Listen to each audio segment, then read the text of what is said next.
आमतौर पर जंग में उन हथियारों का इस्तेमाल किया जाता है जो अचूक हो, टारगेट पर सटीक निशाना लगाते हो, पिन पॉइंट हमले को अंजाम देते हो।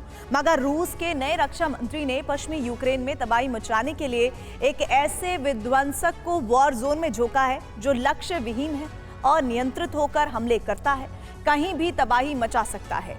आखिर क्यों और कैसे, इस रिपोर्ट में जानिए।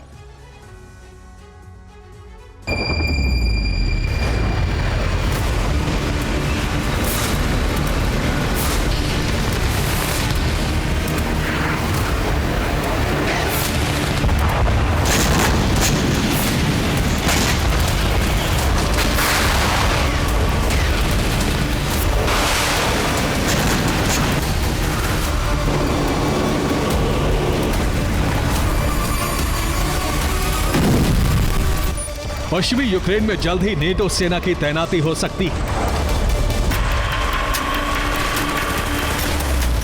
बाल्टिक देश एस्टोनिया अपने सैनिकों को रूस के खिलाफ जंग में उतार सकता है।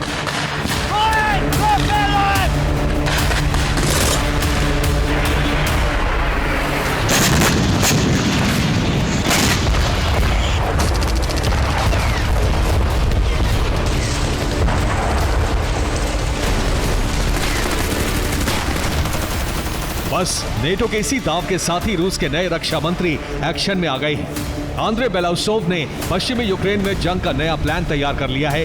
वो ये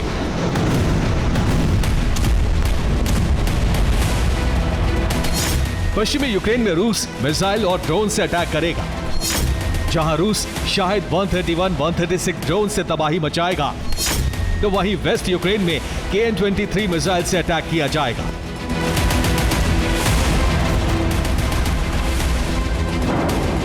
रूसी रक्षा मंत्री आंद्रे बेलाउसोव ने पुख्ता प्लानिंग के तहत इन दोनों हथियारों को चुना है, क्योंकि जहां एक तरफ मेड इन ईरान का शाहिद ड्रोन की लागत कम है और बैटल ग्राउंड में यह जबरदस्त तबाही मचाता है, तो वहीं उत्तर कोरिया की KN-23 मिसाइल एक अनगाइडेड हथियार है जो कहीं भी बारूदी भूचाल ला सकती है।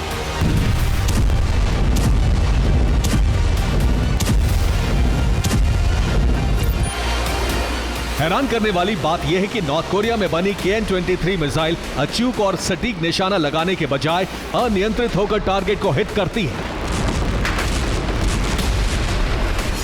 ऐसे में रूसी डिफेंस किम के बारूदी जखीरे से निकली मिसाइल की इस कमजोरी का फायदा उठाने की तैयारी कर रहा है, ताकि KN-23 मिसाइल से कोलैटरल डैमेज किया जा सके,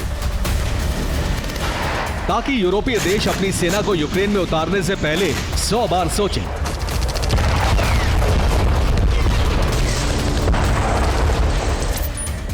आपको बता दें कि दिसंबर 2023 में रूस ने नॉर्थ कोरिया से KN-23 मिसाइल का सौदा किया था। आखिर क्यों, यह भी जान लीजिए। दरअसल KN-23 एक सॉलिड फ्यूल बैलिस्टिक मिसाइल है जिसकी मारक क्षमता करीब 600 किलोमीटर तक है। KN-23 का कुल वजन करीब 3500 किलो है। यह मिसाइल 500 किलो तक विस्फोटक ले जा सकती है। नॉर्थ कोरिया में इस मिसाइल को हवानसोंग 11 के नाम से जाना जाता है। इससे पहले भी रूसी डिफेंस KN-23 मिसाइल से यूक्रेन में तबाही मचा चुका है, भीषण नरसंहार को अंजाम दे चुका है।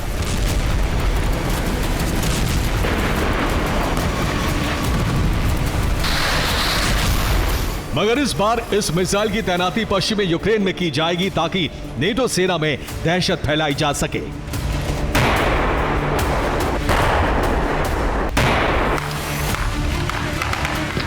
दरअसल यूरोपीय देश अब तक यूक्रेन को हथियारों की सप्लाई कर रहे थे, मगर अब नेटो देशों की तरफ से सैनिकों की टुकड़ी भेजी जाएगी, जिन्हें फ्रंट लाइन पर भेजने के बजाय बैकअप के तौर पर इस्तेमाल किया जाएगा। बस इसीलिए रूसी सेना कम सटीक मिसाइल से सुरक्षित जगहों को तबाह करेगा, ताकि ये संदेश दे सके कि जो भी यूक्रेन की जमीन पर आएगा वो सुरक्षित नहीं है।